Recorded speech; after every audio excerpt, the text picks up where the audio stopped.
everyone, Alex Donne here, and yes, I am dressed up. I've got a little tiara on and a homecoming sash covered in blood. The blood's red paint. We love props. Why? Yes, today we are going to be doing the cover reveal for my next YA thriller, Pretty Dead Queens. It's a small town secret thriller with dead homecoming queens and a murder mystery that's separated by 50 years. It is also my homage and love letter to Murder, She Wrote and generally all of those kind of cozy, pokey, small town secrets, murder shows. Like, I love all of the British ones, but with a much darker edge. Like, this is not your mother or your grandmother's Murder, She Wrote. But without further ado, I am not going to leave you in suspense. I'm going to show you the cover. As always, everything is timestamped below, so you can jump around. After I show you the cover, I'm going to talk a little bit about the process and how we arrived here. So with all that said, let's take a look at the cover for Pretty Dead Queens. I didn't think it was possible to love a cover more than I loved the cover of the Ivies, which, if you watched the whole journey on that book, truly was the cover of my dreams. I felt like the luckiest girl in the world, and I feel like the luckiest girl in the world again, because if possible, my cover designer Casey Moses has topped herself yet again. Truly a rising star at Random House, and you should definitely follow Casey on social media. Casey has a fantastic Instagram and TikTok. She shows a lot of behind the scenes peeks at designing covers, and I also had Casey on my channel for a live stream a couple months back, which I will link to down below, and it was really cool. We got to look at the original cover comps for the Ivies, which I had never seen before I did that stream.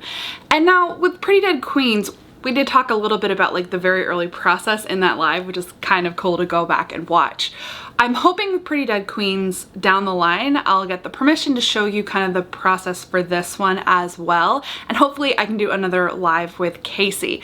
But for now, I don't think I can show you, but I can talk about the process of arriving at this amazing cover. Like, I'm loving like the old school, like almost R.L. Stine vibes, which a mood. Like, Fear Street was my jam. I was definitely going for some of those feels. So how did we get here? So my editor reached out to me last summer. I don't remember exactly when. I want to say it was August. So we had done developmental edits, but we were still doing our line edits, and I hadn't gone to copy yet, but they were starting to think about cover concepts. And my editor asked me, like, do you have ideas, motifs, like imagery in mind? And I did kind of spitball and brainstorm, but if you have kind of been here with us for the journey of this book, it was previously titled Murder, She Texted. That was the announced working title. And as I said in the video where I announced the title change, I knew even then that I really wanted to change the title, that it probably wasn't going to be final. And when it came time to talk about cover concepts, that became just like, the issue became even more apparent.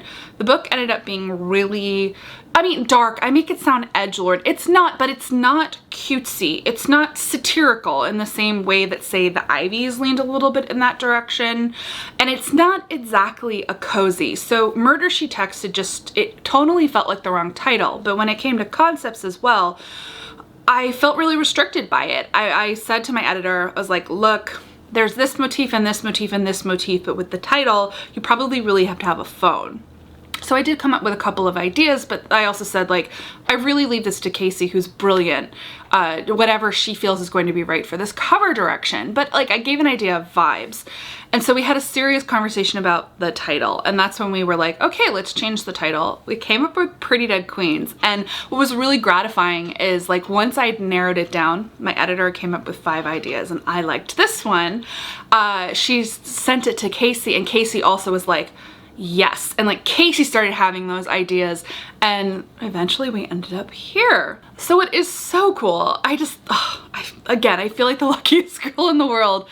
Much like the Ivies, Casey was able to do a custom photo shoot for the cover.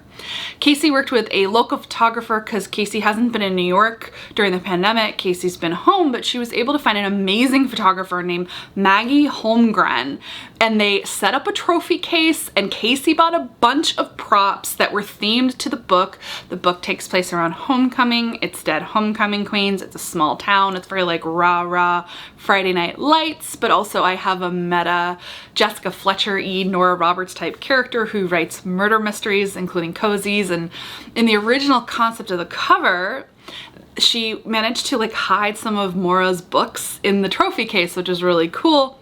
So they set up a trophy case, and in the trophy case was a picture frame with a crown, and they had the homecoming banner. There were footballs and trophies, Mora's books. And so the original cover comp actually was a lot more pulled out of the trophy case, and it had pretty dead queens in this beautiful hand-lettered font. Casey created this. Casey does that a lot. I've learned so much from Casey's TikTok. Like really, like go follow Casey. Casey is just such a brilliant designer. So this is, well, it started out, and it technically still is, as a lipstick font. So the very first version of this that I saw, which I think was late October or early November, it was bright red, like blood red lipstick font on the trophy case with a shattered glass. And I was such a happy kitten. That could have been my cover, and I would have been like, bravissimo, I love you. And we didn't end up straying too far from it.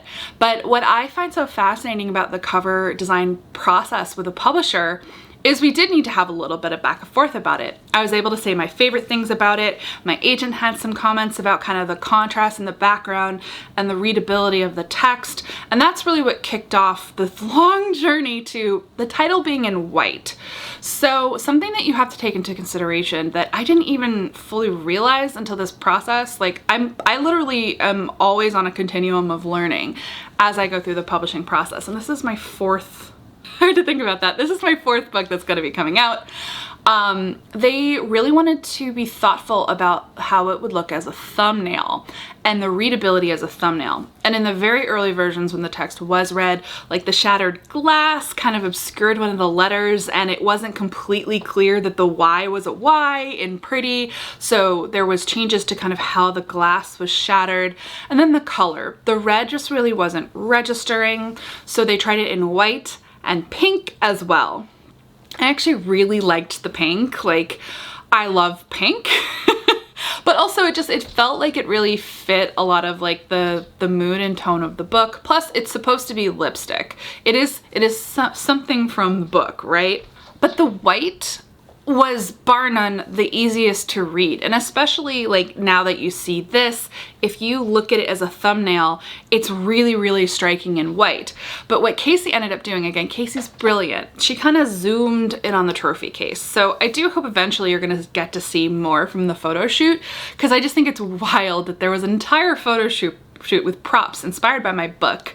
So I'm hoping that we'll be able to use some of those pictures. But I love this whole zoomed in thing because it like brings you right in, and Casey made the homecoming sash pink and my name in pink. It makes me so happy. So it's this really great balance between like, you get the stark white title, it helps with the readability and it pops off of the more zoomed in background, but then you get the pink accents.